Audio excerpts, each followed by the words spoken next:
When you're learning a foreign language, making pronunciation mistakes is all part of the learning process.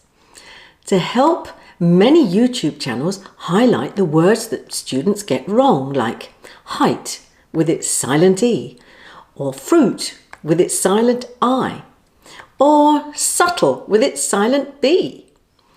But today, just for fun, we're going to turn the tables and look at the 6 most irritating words that native British English speakers get wrong. And hopefully you'll learn some pronunciation along the way. Okay, now instead of just giving you the correct word followed by the wrong pronunciation, I'm going to give you the wrong pronunciation and you have to guess the correct word. If you're good, I may also give you some clues. This is a new way of presenting for me, so anything can go wrong, and probably will. So stay with me. At number 1, the bad pronunciation is Pacifically. Pacifically. Now, you have less than 10 seconds to guess the word. Clue? It's got nothing to do with the Pacific Ocean.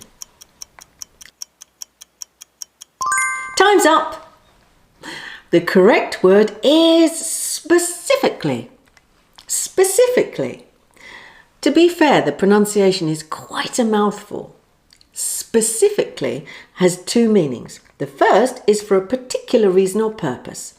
An example is, I bought this new dress specifically to wear to the office party. It also can mean clearly or exactly. For instance, I specifically asked you to meet me at the bus stop. So don't say pacifically. The correct pronunciation is specifically. At number 2, the bad pronunciation is probably. Probably. As before, you have less than 10 seconds to guess the word. Clue, it's a missing syllable. Time's up. The correct word is probably. Probably. It means that something is very likely. Now, this pronunciation mistake is probably just down to laziness, missing out the middle syllable. Did you notice I used the word correctly in context? At number 3, the next irritating pronunciation is assume. Assume. Now, what do you think the correct word is? Clue. Nothing to do with ashes. Time's up. The correct word is assume. Assume. Now, this word has several meanings, but the most common is to believe something is true without checking that it's true. For example, I assumed she spoke Italian as she'd lived in Rome for 2 years.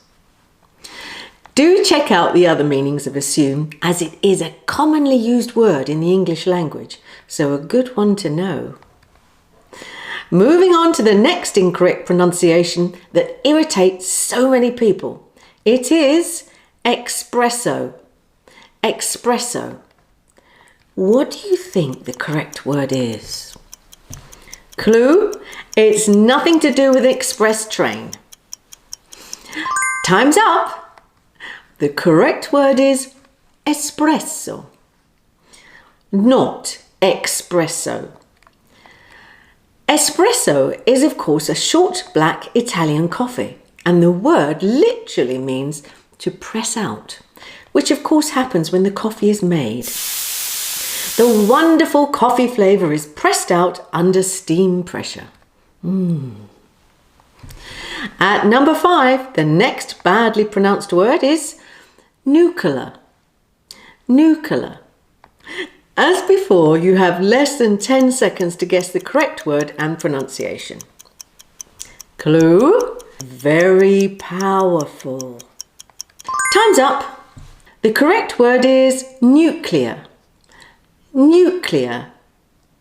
Nuclear is the energy produced by changing the structure of an atom. Common uses are nuclear power, nuclear waste, and the dreaded nuclear bomb. Do you know what the phrase "go nuclear" means? Put your answers in the comments below and I'll let you know if you're correct. And number 6, the mispronounced word is tenterhooks. Tenterhooks. Okay, the clock's ticking. Clue, it's not soft and nothing to do with hooks. Time's up. The correct word is tenterhooks. On tenterhooks is a phrase used to say that you are nervous because you do not know what is going to happen. For instance, I was on tenterhooks waiting for my exam results. So tenterhooks, not tenderhooks. So how did you do? Why not post your score in the comments below? And no fibbing. Fibbing is another word for lies. So go on, post your score. I'd love to know. For more help with your pronunciation, go here. Love and peace.